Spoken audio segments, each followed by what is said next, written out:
rich and he. So, ibig sabihin, ang pagpapala ng Panginoon, ito ay nagpapayaman sa tao.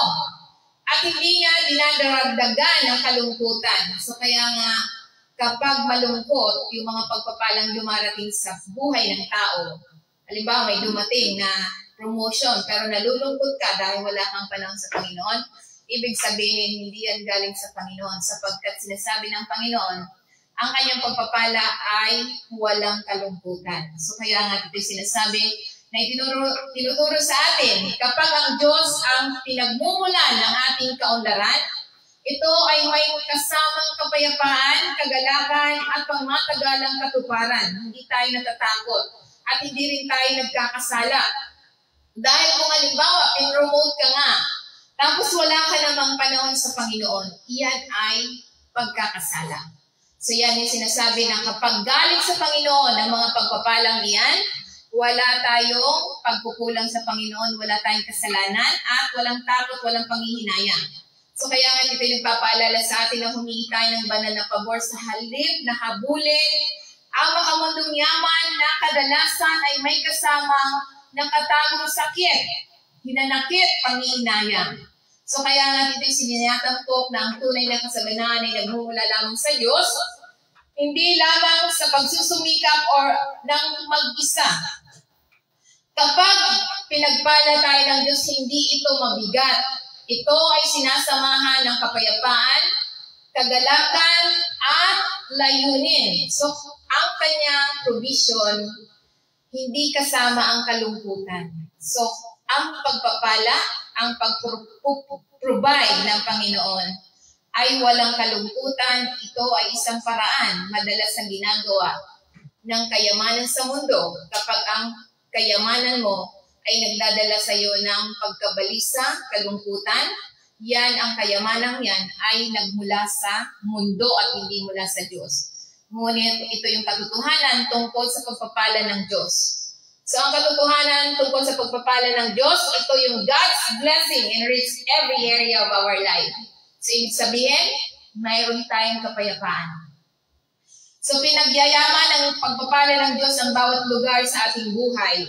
Ang mga pagpapala ng Diyos ay hindi limitado sa pera. Ito ay kinabibilangan ng kapayapaan.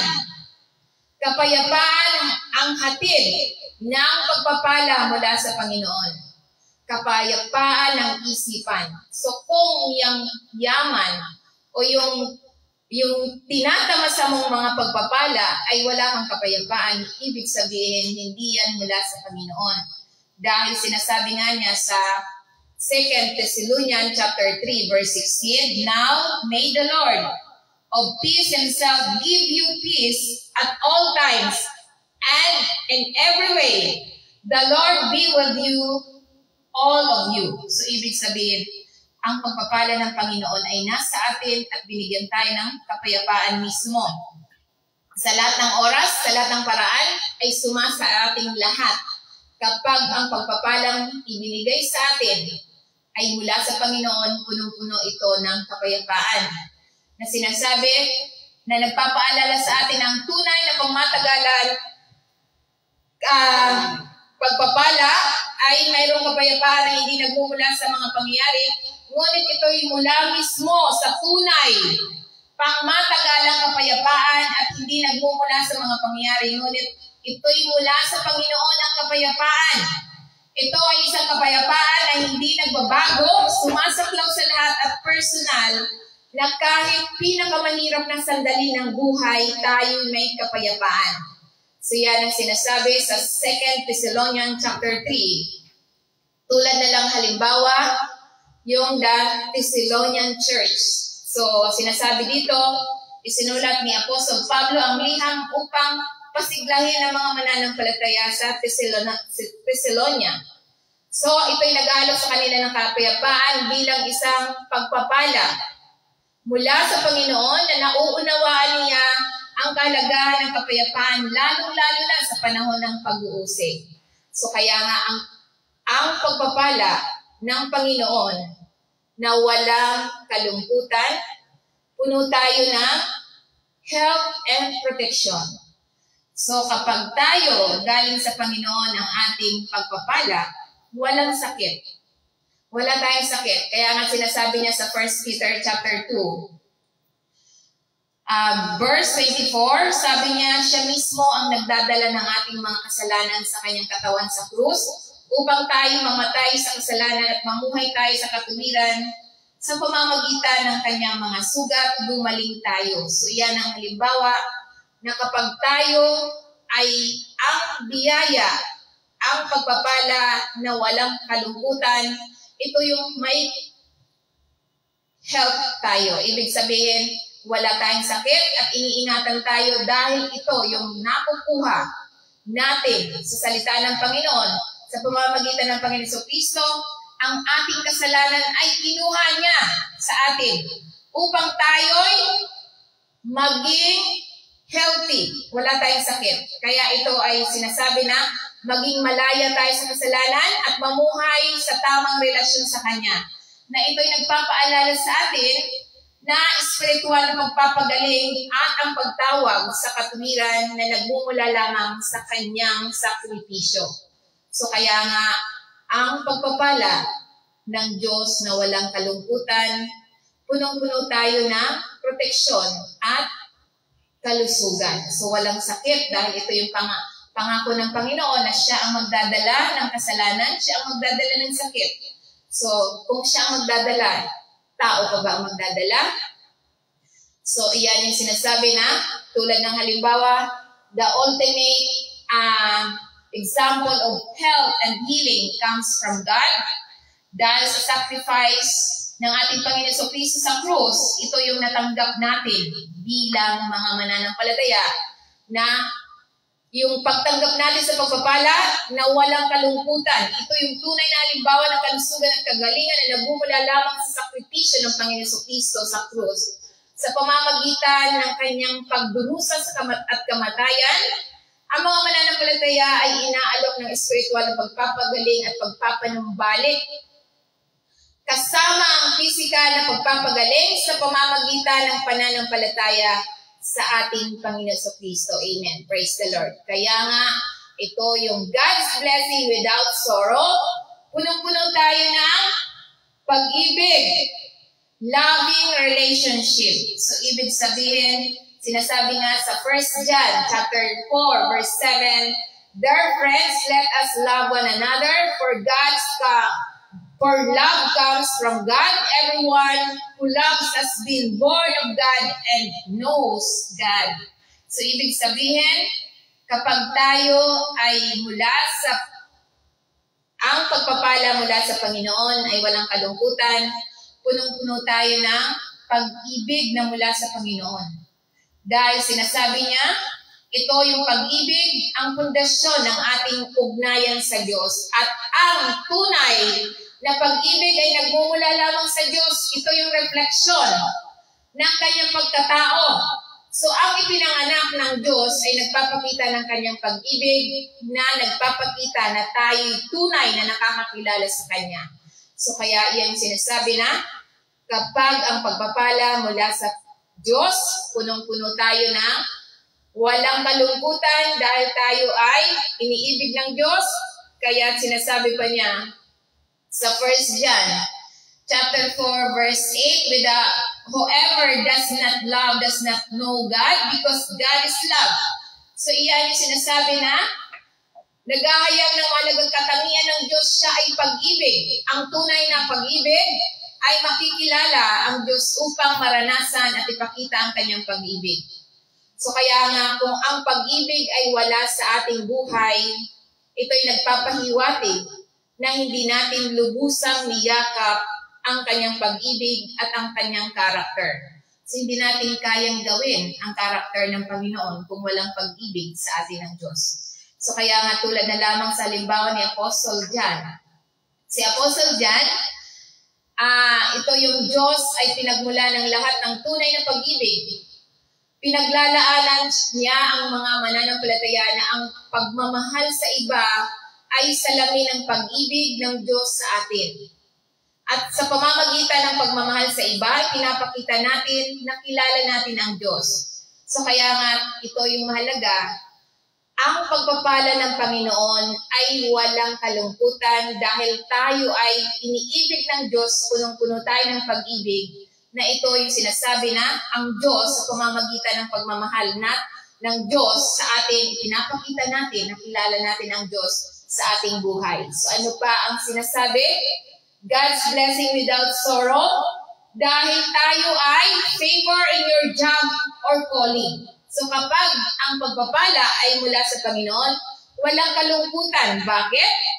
Yung favor, yung Panginoon, ang favor niya sa bawat isa na sa atin. Favor sa trabaho, anuman ang gusto nating career, yung favor ng Panginoon na sa atin. Dahil ang kanyang pagpapala ay walang kalungkutan. Kaya nga sinasabi niya sa Proverbs 3 verse 4, sabi niya rito, then you will win favor and a good name in the sight of God and man. So ibig sabihin, ito yung sumusunod sa panawagan na sinasabi, hindi tayo iiwan ng Diyos dahil sa pag-ibig at katapatan na yung favor niya kapag palagi tayo namumuhay ng may kabaitan, integridad at katapatan, hindi lamang tayo pinatitibay, hindi lamang natin pinatitibay ang ugnayan natin sa Kanya, kundi nakakamit din natin ang paggalang at pagtitiwala ng iba. Kaya yung favor ng Panginoon nasa atin. So ito'y nagpapaalala sa ating buhay na nakaugat sa maka-Diyos na katangian, na likas na nagdudulot ng pabor at karangalan sa mata ng langit at lupa. So ibig sabihin yung favor, ang favor ng Diyos nasa atin at ang favor dito sa sanlibutan dumarating sa atin. Amen? Natatanggap natin. So kaya nga ito yung tulad ng halimbawa, ito yung sinasabi sa halimbawa ni Nehemias. Si Nehemias ay nakahanap ng pabor sa mata ng hari ng Persia nang humingi siya ng pahintulot na muling itayo ang pader ng Jerusalem. Ang kanyang pangako sa pagtawag ng Diyos, kababaang loob at integridad ay humantong sa pagbibigay sa kanya ng hari ng pabor, hindi lamang pagpapahintulot kundi pati na rin ang mga mapagkukunan para sa proyekto niya. So kaya nga, ito yung pagpapala ng Panginoon na walang kalungkutan dahil yung pabor niya ay nasa atin. Amen? So kahit tayo nasa sanlibutan, ang pabor ng Diyos sa atin, ang pabor ng mga tao sa sanlibutan sa atin dahil yung pabor ng Diyos nasa atin. Amen. So ano pa ang tinuturo sa atin? God's blessing without sorrow. Ito yung sinasabi na punong-puno tayo na wisdom, joy, and contentment. Sinasabi niya dito sa Proverbs 2 verse 6. Sabi niya rito, for the Lord gives wisdom from His mouth, come knowledge and understanding. So punong-puno tayo ng karunungan. Siya ang nagbibigay sa atin. So kaya nga ito yung sinasabi na nagpapaalala sa atin na ang tunay na karunungan ay hindi sa isang bagay na nilikha or nahanap natin sa ating sarili. So ito yung isang regalo mula sa Diyos. So kapag hinanap natin ang Diyos, magiliw siyang nagbibigay sa atin ng karunungan, kaalaman at pangunawa para sa mga desisyon, mga hamon at pagkakataon sa buhay. So kaya tulad na lamang sa halimbawa ni Solomon, siya ay punong-puno ng karunungan dahil ibinigyan siya ng karunungan ng Diyos. Si Haring Solomon, mababasa natin yan sa 1 King chapter 3 verse 5 to 14. Basahin niyo na lamang po, summary lang po yung aking babanggitin. So si Solomon kilala sa kanyang karunungan dahil siya humingi sa Diyos ng karunungan noong siya ay naging hari. So binigyan siya ng Diyos ng walang katulad na karunungan na humaantong sa kanyang matagumpay na paghahari. So ang buhay ni Solomon ay isang testamento ng kalagahan ng paghanap ng karunungan mula sa Diyos. So yan yung sinasabi, hindi lamang siya binigyan ng karunungan, ngunit siya binigyan pa rin ng kayamanan. So dahil ang pagpapala ng Panginoon ay walang kalungkutan, kaya tayo punong-puno ng kagalakan. Kaya nga sinasabi niya sa John 15 verse 11, I have told you this so that my joy may be in you and that your joy may be complete. So, ang pagpapala ng Panginoon ay walang kalungkutan dahil tayo punong-puno ng kaligayahan, kagalakan, lubos, dahil ito yung gusto ng Panginoon sa atin. Sinasabi niya rito na ang Panginoon Kristo ay nakikipag-usap sa kanyang mga disipulo na nagpapahiwatig na ang kanyang mga turo at utos ay nilayon upang punan ang kanilang kagalakan. Isang malalim na walang hanggang kagalakan na nagmumula sa pakikipag-ugnayan lamang sa Diyos at pagsunod sa kanyang mga kalooban. So ito yung kagalakang ito, hindi nakasalalay sa mga pangyayari, ngunit ito'y nakaugat sa kondisyon, sa koneksyon sa ating Panginoong Jesucristo mismo. So kaya nga ito'y sinasabi, tulad na lamang sa halimbawa ng ating Panginoong Jesucristo. Siya mismo, sinasabi sa banal na kasulatan, ang kanyang mga disipulo tungkol sa kagalakan na nagmumula sa pagpapanatili sa kanya at pagsunod sa kanyang mga utos. So ang kanyang kagalakan hindi nakabatay sa mga pangyayari, kundi ito'y isang malalim at matibay na ugnayan lamang sa Panginoon. So yan ang salita ng Panginoon na God's blessing without sorrow, kaya punong-puno tayo ng kagalakan, karunungan, kagalakan, at sinasabi pa, contentment.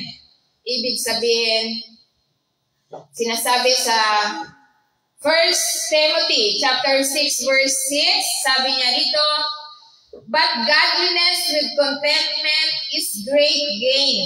So ito yung binibigay sa atin na ang kabanalan ay may kasiyahan ng malaking pakinabang.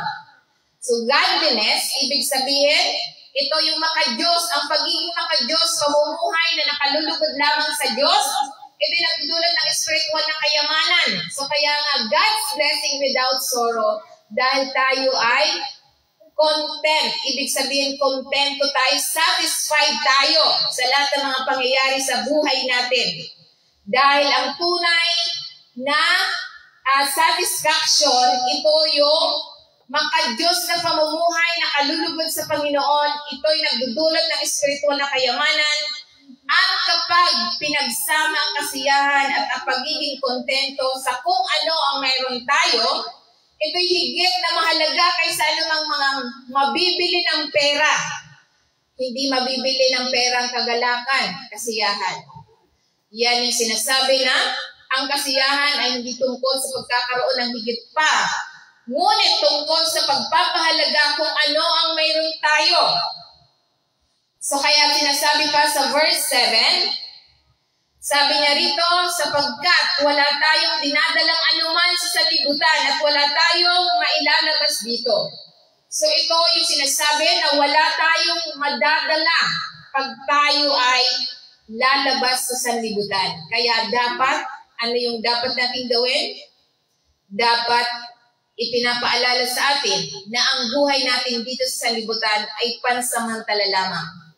Kaya nga ito'y sinasabi na nagpapaalala sa atin ang pansamantalang katangian ng mga material na pag-aari. Kaya nga naparito tayo sa mundo na walang dala at kapag umalis tayo, wala rin tayong dadalhin. So kaya nga ang ating halaga, ang halaga natin ay hindi matutukoy na kung ano ang mayroon tayo, ngunit kung sino tayo sa ating Panginoong Kristo. Dapat kilala tayo ng Panginoong Kristo dahil hindi natin ipagmamalaki ang kung ano ang mayroon sa atin dito sa sanlibutan. Ang may pagmamalaki natin kung ano ang ugnayan natin sa Diyos. So kaya nga iyan yung sinasabi pa sa verse 8, ngunit kung mayroon tayong pagkain at pananamit, masiyahan na tayo dyan. Sabi niya, kung mayroon tayo, makontento na tayo. Kung mayroon tayong pagkain at pananamit. Kaya nga ito yung tulad ng halimbawa ni Apostol Pablo na binibigyan ng kalagahan ng pangangailangan ng pagkain at pananamit. Kung mayroon tayong mga ito, dapat tayo maging kontento. Sa halin na patuloy na magsisikap para sa higit pa dito. Di ba yung iba? 24 hours, nagtatrabaho. Pero wala naman silang panahon sa salita ng Panginoon. So kaya nga ito'y nangangahulugan na hindi natin maaaring ituloy ang iba pang mga bagay, ngunit ang ating mga puso ay dapat makontento sa mga pangunahing kaalaman na kinikilala na ang tunay na kasiyahan ay nagmumula sa Diyos at hindi mula sa mga ari-arian. So kaya nga bilang mga mananampalataya, paano natin matatanggap ang mga pagpapala without sorrow? How to receive God's blessing without sorrow? So kailangan natin, maisabuhay natin sa ating pamumuhay, contentment is a choice. So kailangan makontento tayo. Ang kasiyahan ay isang pagpipilian, maaari nating piliin na magpasalamat tayo kung ano ang mayroon sa atin sa halip na laging maghahangad ng higit pa dito. So kaya nga, ano pang dapat nating gawin? Regular na suriin ang mga hangarin ng ating puso. Naghahangad ka ba ng katuparan sa mga bagay o sa Diyos? So kung sa mga bagay, ang mga tao ay abalang-abala sa paghahanap buhay. Wala silang panahon para sa salita ng Panginoon. So kaya nga ito'y sinasabi, isaalang-alang natin ang ating mga kasanayan na dapat tayo laging nagpapasalamat. Tumuon tayo sa kung ano ang mayroon sa atin sa halip na kung ano ang kulang sa atin. Di ba yung iba, ang hinahanap nila kung ano yung kulang, kaya wala silang kasiyahan. So kaya nga ito'y mahalaga na ang tunay na kapayapaan ay dumarating lamang kapag inaayon natin ang ating mga puso at mga prioridad sa Diyos na nakakahanap tayo ng kasiyahan sa Kanya kaysa makamundong pag-aari. Pagka Diyos, kasiyahan at tunay na kayamanan, ito ang gusto ng Panginoon sa atin. Amen? Kaya nga si Apostol Pablo, halimbawa ni Apostol Pablo, ito yung kasiyahan niya na liham. Ang kasiyahan sa kabanalan ay higit na mahalaga kaysa material na kayamanan. So ipinapaalala ni Apostol Pablo na ang ating tunay na kasiyahan ay matatagpuan lamang sa isang tamang relasyon sa Diyos at pagiging simple ng pagkakaroon sa ating pangunahing pangangailangan. So kaya nga ito yung nagsasalita tungkol sa paglalaan at pagpapala ng Diyos para sa mga tao ng Diyos kapag tayo ay lumalakad sa pagsunod sa Kanya, ay binubuksan niya ang langit na sumasalamin ng saganang yaman mula sa Diyos at ipinangako niya sa bawat isa sa atin na tayo pagpapalain sa lahat ng ating ginagawa. Na gagawin tayong pagpapala sa iba. Kaya ito yung mahalaga, how to receive God's blessing without sorrow. So, paano natin matatanggap ang pagpapala na walang kalungkutan? So ito ang dapat nating gawin, mga kapatid. So kailangan natin na put God first. So ito yung dapat nating gawin para yung mga pagpapalang ito ay walang kalungkutan. Unahin ang Diyos, ibig sabihin na unahin ang Diyos ay ginagawa nating sentro ang Diyos sa buhay natin. Ibig sabihin, hindi natin siya ipinagpapalit sa ating trabaho. Hindi natin ipinagpapalit ang ating paglilingkod sa ating pamilya. Hindi natin ipinagpapalit ang ating paglilingkod sa mga anak, sa negosyo. So ito yung ating mga desisyon, prioridad, oras at puso dapat sa Panginoon. Dahil put God first. So ibig sabihin, ito yung araw-araw na isuko natin sa Diyos ang lahat. Hindi ang ating kalooban, kundi ang Kanyang kalooban ang mangyari sa atin. Kapag inuna natin ang Diyos, lahat ay ibibigay niya sa atin. Mahuhulog na lamang sa atin ito kahit hindi natin hinihingi. Amen? Kaya nga sinasabi niya sa banal na kasulatan, Matthew 6 verse 33, But seek first His kingdom and His righteousness, and all these things will be given to you as well. So ito yung pangako niya sa atin. So ibig sabihin, ito yung prioridad natin, ang paglilingkod sa Panginoon dahil ang pangako niya na siya yung magpo-provide sa lahat ng ating mga pangangailangan. Kaya ito yung sinasabi na tungkol sa pagtitiwala sa mga prioridad ay hinihikayat tayo bilang mga mananampalataya na tumuon sa espiritual na paglago at pagkakaayon sa kalooban ng Diyos. Na tayo nagtitiwala na ibibigay ng Diyos ang ating mga pangangailangan. So kaya nga, Ito yung mahalaga na layunin natin sa Diyos. Hindi natin, ang tao sa Diyos, ang layunin natin sa buhay ay hindi yung career natin, hindi yung pamilya natin, hindi yung negosyo, hindi yung ambisyon natin. Ang layunin ng tao, kailangan hanapin ang Diyos. At sabi niya, pangako niya, ang lahat ng gusto natin, pamilya, negosyo, ambisyon, ibibigay niya sa atin kapag inuna natin. Kapag inuna mo ang trabaho, wala kang Diyos. Bibigyan ka ba ng buhay ng trabaho mo? Nila. Wala dito. Inuuna natin ng Diyos, di ba? Amen? So yan yung sinasabi na, kapag inuna natin ang ating pamilya, mabibigyan ba tayo ng buhay ng pamilya natin? Yan yung sinasabi na, di ba, isang halimbawa na dyan na, kapag oras ng pagsamba, dapat binibigyan natin ng time. Lagi tayong maaga. Amen? Hindi tayo natutulog. Amen. So yan yung sinasabi. Amen. So dapat tayo ay binibigyan natin yung ating puso't isipan. At yung ating iniisip ay dapat nasa Panginoon. So kaya nga ito yung layunin natin na dapat inuuna natin ang paglilingkod sa Panginoon. Di ba? Isang example na din ako, di ba? Isa na rin. Pero mahirap naman lagi na lang sarili ko yung example ko. So yan yung may example tayo dito. So kaya nga ito yung sinasabi na pinagdinilay-nilayan natin na sinasabi tulad na lamang sa halimbawa ni Mary, ni Maria, na ina ng ating Panginoon Jesucristo. Sabi niya rito, example, Mary, Jesus' mother, siya yung isinuko niya ang kanyang sarili sa Panginoon. Pinili niya isuko na siya'y maging alipin ng Panginoon. Kaya nga sinasabi niya sa Luke chapter 1 verse 38, ako ang alipin ng Panginoon, sagot ni Maria, matupad nawa ang iyong salita sa akin pagkatapos iniwan siya ng anghel. So ibig sabihin, isinuko niya ang kanyang mga desisyon sa Panginoon. Ito yung punong-puno ng pananampalataya na tugon ni Maria sa mensahe ng anghel na si Gabriel, na isaalang-alang niya na ang Panginoon Jesucristo sa kabila ng kawalan ng katiyakan at gastos, tumugon siya ng may pagpapakumbaba, pagsuko at pagtitiwala. So yung kanyang mga salita ay isang makapangyarihang halimbawa ng kung ano ang pagsasabi oo sa Diyos. Kahit na ang kanyang plano ay nararamdaman na mas malaki kaysa atin. So mas malaki ang plano ng Diyos kaysa sa atin.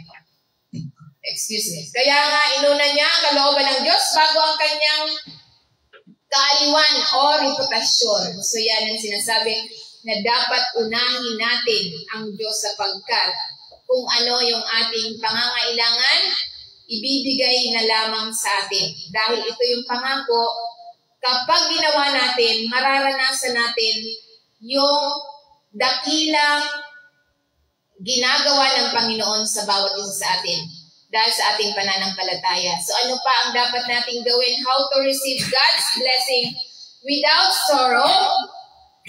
Ito yung walk in integrity. So kailangan tayong lumakad na may integridad.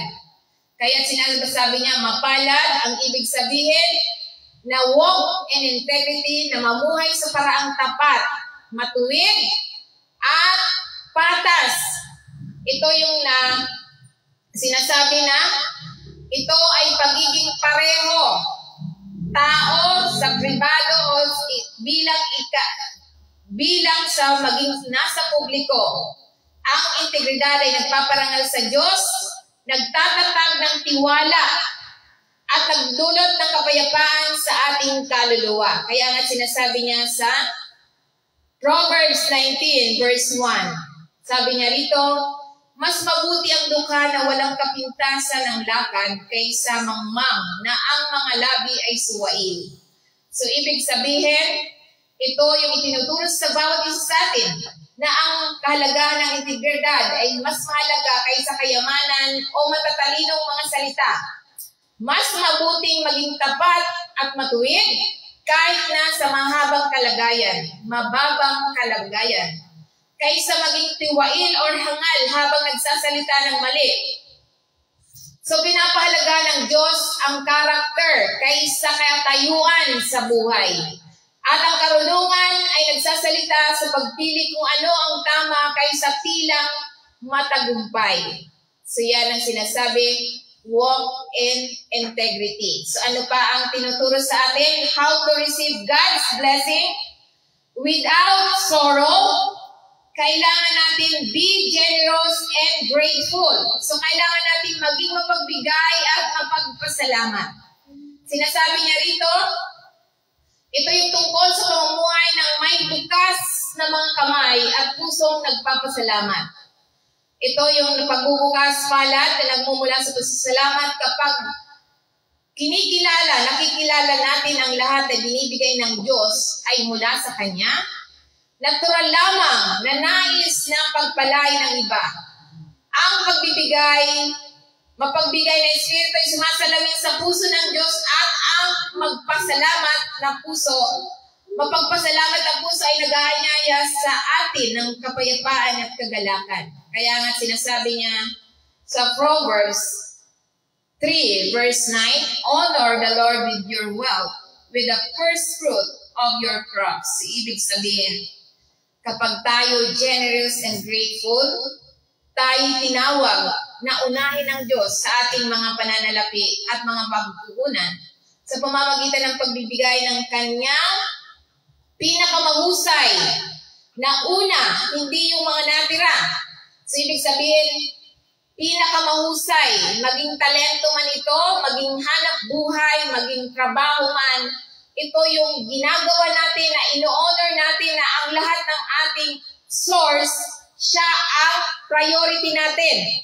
Dahil sinasabi niya rito, ito yung isang gawa ng pagsamba at pagtitiwala na kinikilala na ang lahat ng mayroon tayo ay nagmumula lamang sa Diyos. Kapag pinaparangalan natin ang Diyos sa ganitong paraan, siya'y nagbubukas ng pinto para sa Kanyang pagpapala at provision. Tulad ng sinasabi sa Proverbs 3 verse 10. Sabi niya rito, sa verse 10, then your barn will be filled to overflowing and your vats will brim over with new wine. So, ibig sabihin, ito yung mag-uumapaw. Kapag pinaparangalan natin ang Diyos ang una sa pinaka-mainam na kung ano ang binibigay niya sa atin, nangako siya na sa ganang pagpapalain tayo bilang kapalit, ito ay isang magandang larawan ng kabutihang loob, katapatan at mga nagtitiwala sa Kanya. So kaya nga ito yung hindi lamang tungkol sa material na provision, ito ay tungkol sa pamumuhay sa ilalim ng pangangalaga at pagpapala ng Diyos sa bawat aspeto ng ating buhay. So kaya nga ito yung ang pagbibigay ay nag-aanyaya sa atin ng pagpapala. Kaya nga ang pangangasiwa ay nagpaparami ng mga mapagkukunan. Kaya nga sinasabi niya sa Malakay 3 verse 10, sabi niya, bring the whole tithe into the storehouse, that there may be food in my house. Test me, and this says the Lord Almighty. Sabi niya ang Panginoon. So kaya nga ito yung sinasabi na bring the whole tithe. So ibig sabihin, ang unang hakbang sa paggawa ng pananampalataya at pagsunod, tinawag tayo na magdala ng buong ikasampung bahagi. Hindi lamang tira-tira, kundi ito yung unang priority natin sa ating hanap buhay. Kundi sa lahat, ito yung sinasabi na, ito hindi lamang tungkol sa pera, ito rin tungkol sa pagtitiwala natin sa Diyos, sa mga mapagkukunan natin.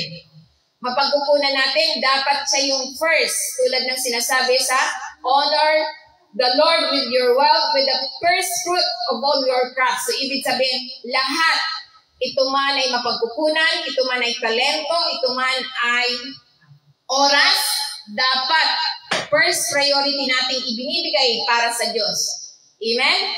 Dahil ito'y sinasabi niya, test me in this. Sabi niya, subukan mo ako dito.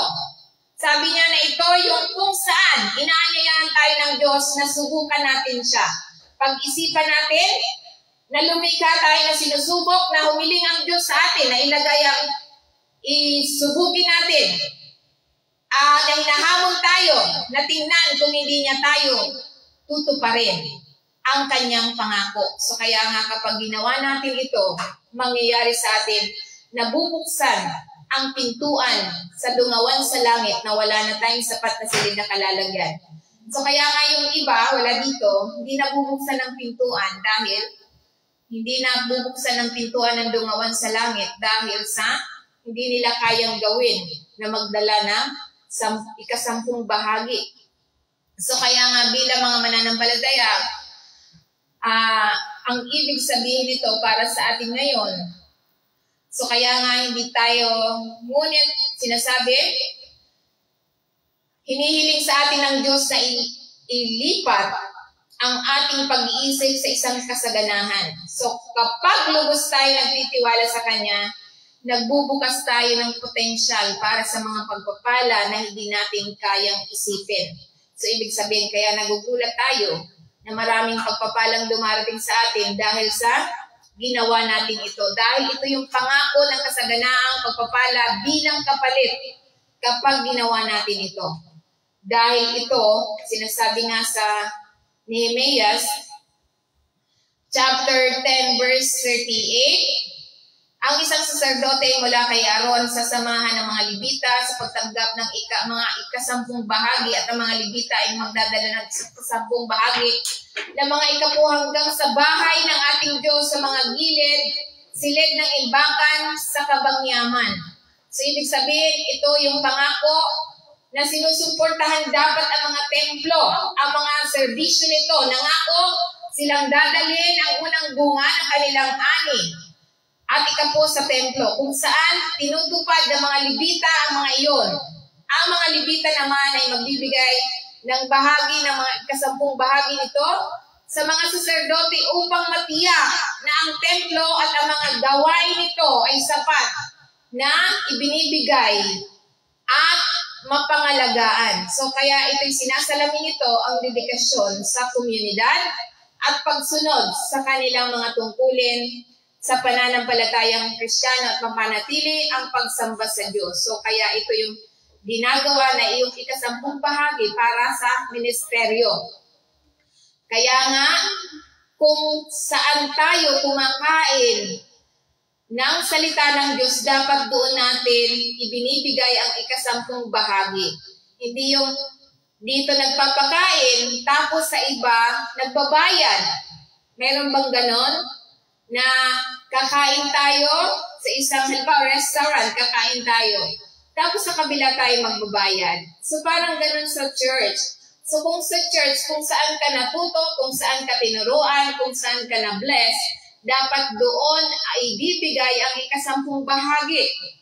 Kahit saan kang sulok pumunta ng daigdig, dapat hindi natin kalilimutan ang pagbabahagi para sa Panginoon kung saan ka natuto, kung saan ka kumakain ng salita ng Panginoon, kung saan ka pinagpala ng Panginoon. Kaya nga, iyan yung mahalaga na tulad ko, di ba ako ay galing ng Mindanao.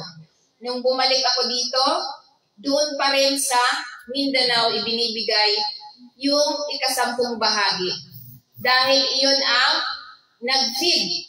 So kung saan ka pinagpala, kung saan ka nakakain ng tamang pagkain, dapat doon mo ibinabahagi ang ikasampung bahagi.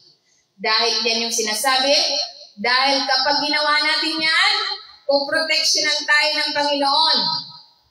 Dahil ito yung sinasabi sa verse 11, Malakay 3 verse 11, and I will rebuke the devourer for your sake, and he shall not destroy the fruits of your ground, neither shall your vine cast her fruits before the time, and the field, saith the Lord of hosts. So, ibig sabihin, kapag ginawa natin yan, na tayo ay nagbibigay para sa Panginoon kung saan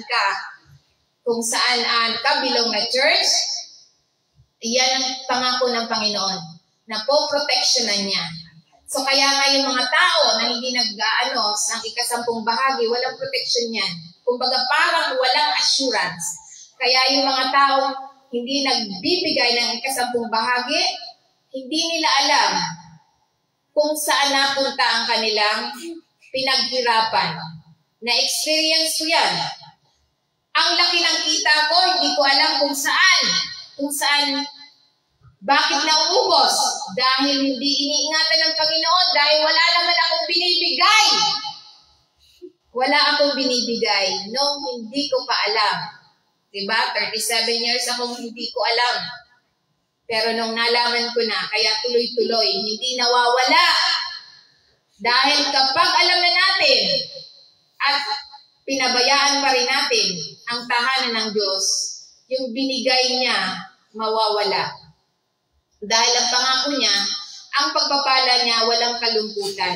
So hindi mawawala yung pagpapala ng Diyos kung ginagawa natin na tayo ay binibigay natin ang para sa Panginoon sapagkat ito yung pangako niya sa atin, God's protection. Pipigilan kung lalamunin ng mga peste o mga hayop ang iyong mga pananim or yung trabaho mo, yung trabaho nila. Nangako ang Diyos na puprotektahan ang mga hanap buhay, puproteksyonan ang kalusugan, puproteksyonan ang mga ari-arian na nakamtan dahil sa paglilingkod natin. Kaya kung ang tao ay siya ay pinagpala na wala siyang Diyos, 100% hindi mapoproteksyonan ang mga biyaya. Kaya nga, kahit saan tayo pumunta, tayo ay huwag nating kalilimutan na tayo ay magbigay para sa Panginoon. Dahil dito tayo natuto. So kaya nga, ito yung sinasabi na, kahit saan ka pumunta, pagpapalain ka dahil iniingatan ng Panginoon. Sabi niya, pipigilan niya ang mga magnanakaw. Nangako ang Diyos na mula sa pagkasira, hindi ka mawawala ng trabaho. Hindi masisira ang pamilya mo. Hindi masisira ang negosyo mo. Ito yung katiyakan ng pagiging mahalaga dahil sa yung kabuhayan na binibigay sa atin. Depende na sa ating pagsunod. Kaya nga, ito yung tagumpay ng bawat mananampalataya kapag ginagawa natin na sinasabi na ito'y nagre-resulta ng isang tagumpay na punong-puno ng biyaya na binibigyan nito ang kontrol ng Diyos sa kalikasan. So siya nagkukontrol. Kaya nga nasa atin ang pagpili. Kung gusto natin maging mayaman, nasa atin ang pagpili. Kung gusto natin maging mahirap, nasa atin ang pagpili. Kaya yung mga tao na nagiging mahirap, dahil pinili nila maging mahirap, dahil hindi sila nagbabahagi para sa Panginoon, hindi iingatan ng Panginoon kung ano yung meron sa kanila. Dahil ang pangako ng Panginoon, God's blessing without sorrow. So kaya kapag nawala yan, dahil pinabayaan mo ang Panginoon. Wala dito, amen? So yan yung sinasabi na, resulta ng pagiging pagsunod natin. Nasa pagsunod natin kung bakit sila nakakaranas ng nawalan dahil sa pagsunod. Ito yung sinasabi na malapit na konektado sa mga na sinasabi kung saan hinahamon tayo ng Diyos na dalhin ang buong ikasampung bahagi ng kamalig.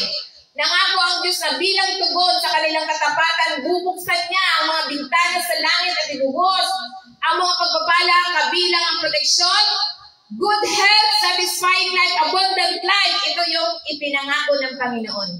Dahil sabi niya, iingatan niya. Sasawayin niya, iingatan niya yung sisira ng relasyon. Iingatan niya yung hanap buhay mo. Iingatan niya yung lahat ng pinapahalagahan natin. Dahil ito yung pangako ng Diyos sa atin. Amen? Kaya nga ito'y nagpapaalala sa atin na pangakong proteksyon at provision na nagsisilbing katiyakan na pangangailangan ng Diyos ang mga tao, ang kanyang mga utos na at ang kanyang gawain ay hinikayat tayo na bilang mananampalataya na magtiwala sa kakayahan ng Diyos na tutugunan ang bawat pangangailangan natin at kilalanin na ang kanyang mga pagpapala ay kadalasang dumarating bilang resulta ng ating pagbibigay at pagsunod. So, ang pagpapala dahil sa pagbibigay at pagsunod. So, kaya nga sinasalamin ito ang malawak na pagkikipagtipan ng Diyos sa kanyang mga tao kung saan ang pagsunod ay nagdudulot ng mga pagpapala at katiwasayan. So, kaya kapag hindi nagbigay ang tao, ito yung mangyayari na yung blessing ay punong-puno ng kalungkutan. Kapag hindi naging generous, hindi naging grateful ang mga tao, ito yung punong-puno ng kalungkutan sapagkat sabi ng Panginoon, ninakawan siya. Sabi niya rito, when a man robbed God, sabi niya, nanakawan ba ng tao ang Diyos? Sabi ng Panginoon, gayon man ninakawan ninyo ako, ngunit, inyong sinasabi, sa ano ka namin ninakawan? Sabi ng Panginoon, sa 10 bahagi at sa mga handog. So ito yung accusation ng Panginoon. Na kapag ang tao ay hindi nagbigay ng 10 bahagi, ibig sabihin, nagnanakaw. So, saan mas mabigat ang kasalanan? Magnakaw tayo sa tao, magnakaw tayo sa Diyos. Sa Diyos sapagkat wala na magtatanggol sa atin. Kapag sa tao may magtatanggol sa atin, ang tagapamagitan natin ay ang Panginoon Kristo. Kapag sa Diyos tayo nagnakaw, sino magtatanggol sa atin? Walang magtatanggol sa atin. Kaya nga ito yung akusasyon na paratang ng Panginoon na siya ay ninanakawan ng tao. Walang magnanakaw dito, amen? Dahil sinasabi dito, ngunit ninakawan mo ako, sabi ng Panginoon, hinarap ng Diyos sa mga Israelita ng isang tanong na inaakusahan na magnanakaw sa kanya. Ang paggamit na magnanakaw, nagbibigay din ng kabigatan ng pagpili na sa kung ano ang nararapat na pag-aari ng Diyos. So, pag-aari ng Diyos ang 10 bahagi at offering. So, ito yung sinasabi na pagkabigo, na sinasabi, at yung pag-alay ng handog, na ninakawan na mga tao ang Diyos sa pamamagitan ng hindi pagpapadala ng 10 bahagi at mga handog na inihiling sa kautusan. Sa lumang tipan at bagong tipan na 10 bahagi, ito isang paraan ng paggalang sa Diyos at pagsuporta sa templo sa mga saserdote at Levita. So ito yung sinasabi. So kaya kapag ninakawan ng tao ang Diyos, ito yung nangyayari sa mga tao. Yung kanilang pagpapala ay punong-puno ng kalungkutan. Kaya sinasabi niya rito, ito yung sinasabi sa verse 9. Sa verse 9, sabi niya, kayo'y nagsumpa sapagkat inyo ako ninakawan sa makatuwid bagay nitong buong bansa. So, ibig sabihin, kapag hindi tayo nagbigay, ito yung dumarating yung sumpa. Kaya nga yung iba sasabihin, ilang taon na doon sa malayong lugar, pero hanggang ngayon, nga pa din. Dahil iyan yung nangyayari sa mga tao. Dahil sa hindi sila tapat sa Panginoon. Dahil dito sa pagsuway, ito yung mga bunga ng pagsuway, ay nasa ilalim ng isang sumpa. Dahil sa ninakawan ninyo ako, ang hindi pagbibigay ng 10 bahagi at mga handog ay nagdulot ng sumpa. Dahil ito yung salita ng Diyos, hindi ito salita ng tao.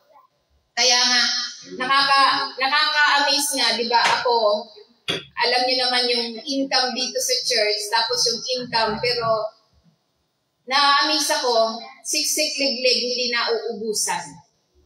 So, mas malaki ang kita ko noon, nung wala pa akong Diyos. Pero hindi ko alam bakit laging kapos. Pero ngayon, magkano lang ang rental ng bahay? 9,800 plus yung pension 6,000. Pero hindi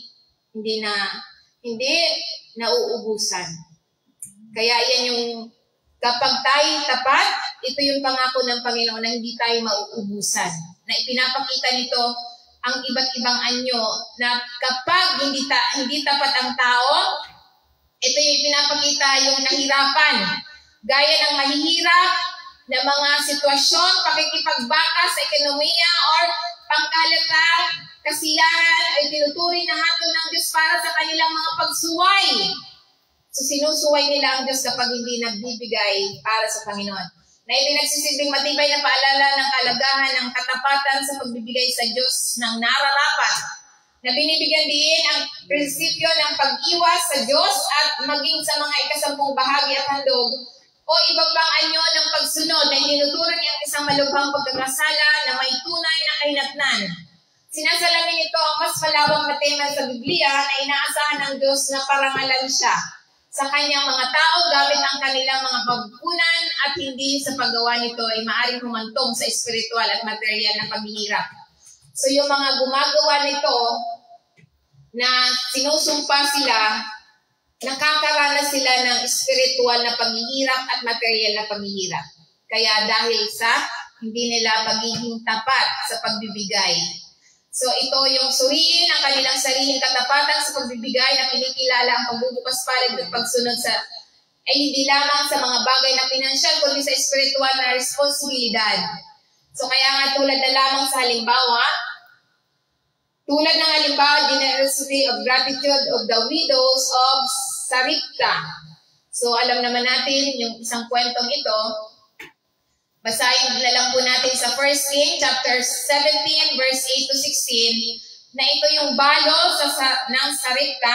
Lumakas ang pananampalataya ng balo nang maghimalang paglalaan ng Diyos at ang kanyang anak sa panahon ng tagutom at sa kanyang kahandaang magtiwala sa salita ng Diyos sa pamamagitan ni Elijah ay nagresulta ng kanyang pangangailangan sa buong tagpuyo. So iyan yung halimbawa, kapag tayo nagtiwala sa Panginoon, kahit yung kakaunti tulad ng balo, isang harina, isang dakot na harina at isang mantika sa loob ng 3.5 years, hindi siya nawalan sapagkat ipinagkatiwala niya sa Panginoon, ibinigay niya sa Panginoon kung ano ang mayroon sa kanya. So iyan yung sinasabi na sa pamamagitan ng mga propeta. So ginamit si Elijah para ipaalam ang kapangyarihan ng Diyos. So tulad ng mga nagtuturo, so iyan yung ginagamit para ipaalam sa bawat tao na iyan ang kapangyarihan ng Diyos kapag ginawa ng tao ang pahayag na sa salita ng Panginoon at ginawa mangyayari. Tulad ni Elijah, nangyari sa balo ang pinarating ng Diyos sa pamamagitan ni Elijah. So dahil dito, ito yung utos ng provision ng Diyos na inutusan ng Diyos si Elijah na pumunta sa Sarepta kung saan naghanda siya ng balo upang tustusan siya sa kabila ng napakahirap na sitwasyon ng balo ang plano ng Diyos na suportahan kapwa si Elijah at ang balo at ang kanyang anak sa pamamagitan ng himalang paraan. So kaya nga basahin nyo na lamang yan. So kaya nga hindi tayo mauubusan kapag tayo'y nagbigay, nagpapasalamat sa Diyos dahil ang lahat ng mayroon sa atin ay hindi natin pag-aari. Ipinagkatiwala lang yan sa atin.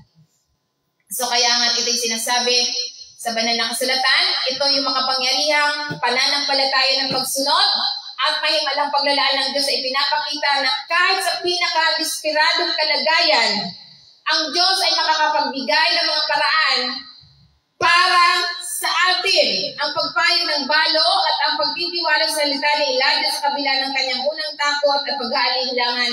Ito'y humantong sa masaganang paglalaan ng Diyos para sa kanya at para sa kanyang anak, na kaya ito'y mahalagang mensahe bilang mga mananampalataya tayo magtiwala sa pangako ng Diyos kahit na tilang malabo ang pangyayari. So kahit nakikita natin, yan yung magiging handang humakbang ng may pananampalataya at magtiwala tayo na ibibigay ng Diyos sa bawat isa sa atin. Amen? So ano pa ang tinuturo sa atin? So, ito yung trust God's timing. How to receive God's blessing without sorrow. So ito yung pagtitiwala sa Diyos na tama. Ibig sabihin, ang paniniwala alam ng Diyos kung kailan at kung paano pagsasama-samahin ng mga bagay ng mas mahusay kaysa dati. Ito ay sinusuko ang ating oras at sinasabi na Nagtiwala tayo sa Diyos kahit sa paghihintay. Ang kanyang mga pagkaantala ay hindi yung kanyang mga pagtanggi. Ang kanyang oras ay laging perpekto, hindi maaga at hindi rin huli. So nasa tama lang. Kaya nga sinasabi niya rito, Psalm 27 verse 14, wait for the Lord, be strong and take heart and wait for the Lord. So kailangan magantay tayo sa perfect timing. Na ito yung sinasabi na naghihikayat sa atin na magkaroon tayo ng lakas ng loob at pananampalataya. Habang naghihintay tayo sa oras ng Diyos, hindi ito basta-basta na paghihintay, ngunit isang aktibong pagtitiwala na nakasanda lamang sa kanyang pangako. Alam na siya ay gumagawa kahit na hindi natin nakikita ang kalalabasan. So kaya nga, ito kung tayo ay nasa panahon ng paghihintay ngayon, ito ay isang paalala na ang pagkaantala ng Diyos ay hindi kanyang mga pagtanggi. Manatili tayong matatag at lakasan ang ating loob na tayo magtiwala lamang sa Kanya. Kaya sinasabi pa niya rito sa Galatians 6 verse 9, let us not become weary in doing good, for at the proper time we will reap a harvest if we do not give up. So ibig sabihin, ito yung sinasabi na isang nakapagtitibay na isang paalala na dapat manatili tayong tapat kahit na ang mga resulta ay hindi kakaagad. So nakikita ng Diyos ang bawat gawa ng kabaitan, lahat ng ginagawa natin, tulad ng ginagawa na pagbibigay ng mga pagpapahayag ng salita ng Diyos, nagtatanim tayo. So hindi agad yan tutubo. Di ba ang pagtatanim tulad ng palay, tumutubo yan, nagbubunga yan, after 3 months, after 4 months, ang harvest. So hindi yung pagkaano, nag-expect ka na agad. Mayroong gano'n na instant, mayroon namang gradual at perfect timing. So iyon yung sinasabi na bawat gawa ng kabaitan, bawat panalangin, bawat sakripisyo, at nangako na ang pag-aani sa kanyang perfectong panahon. Ito ay isang tawag ng magtiyaga ng may pag-asa. Alam na ang ating pagpapagal sa Panginoon na hindi kailanman masasayang. So, hindi masasayang ang ginagawa natin. Yan yung sinasabi na tulad na lamang sa halimbawa ni Abraham at ni Sarah. Example of trusting God's timing, Abraham and Sarah na sinasabi sa Galatians 5, Genesis 18 verse 14, ito yung naghintay sila ng 25 years para kay Isaac pagkatapos maibigay ang pangako. So ito yung sinasabi, is anything too hard for the Lord? I will return and Sarah will have a son. So 25 years silang nag-antay bago ipinagkaloob si Isaac. So ito yung nagmumula na ang Diyos kina Abraham at Sarah na nagpahayag ng walang imposible para sa kanya, maging si Sarah ay nagsilang ng anak sa kanyang katandaan. So 100 years na nanganak si Sarah. So ito yung isang makapangyarihang paalala na ang kapangyarihan ng Diyos ay hindi nalilimitahan sa ating kalagayan. So kahit na tayo ay kapag gusto natin at nagtitiwala tayo, hindi tinitingnan ng Diyos yung ating katayuan. Hindi niya tinitingnan, kaya mo ba? Hindi niya tinitingnan, tulad ng minsan, sabi, huwag kang mangangarap ng mag-drive, hindi ka naman marunong mag-drive. Huwag kang mangangarap ng kotse kung hindi ka naman marunong mag-drive. Meron akong natila na ganong Bible study. So hindi yan ang gusto ng Panginoon. Dahil siya ang gagawa ng paraan para ibigay sa atin ang gusto natin. So kahit hindi tayo marunong mag-drive, mangarap tayo ng sasakyan. Kahit na yung talagang specific, kasi mayroon namang isang nangarap na, Lord, bigyan mo lang ako ng sirang gitar. O talagang sirang gitar ang binigay ng Panginoon. Ilang linggo na bigyan siya ng sirang gitar. So kaya dapat specific yung ating ihingin sa Panginoon dahil tulad ni Sarah at ni Abraham, perfect timing. So binigyan sila ng anak after 25 years na paghihintay. So kaya nga sinasabi, the blessing of the Lord make one rich. Hindi siya ito yung oras ng Panginoon, nagpapayaman sa mga tao, ang kanyang oras ay perfecto, huwag tayong nating madaliin ang proseso bilang mga mananampalataya. Kaya ito yung salita ng Panginoon na how to receive God's blessing without sorrow. So yan ang magandang balita na iyan yung ibinibigay ng Panginoon sa atin, trust God's timing. So yan po ang magandang balita na ang lahat ng mga pagpapala ng Panginoon walang kalungkutan. Amen? Praise the Lord. So palakpakan po natin ang Panginoon. Tayo po ay tumayo. Tayo po ay umawit sa Panginoon.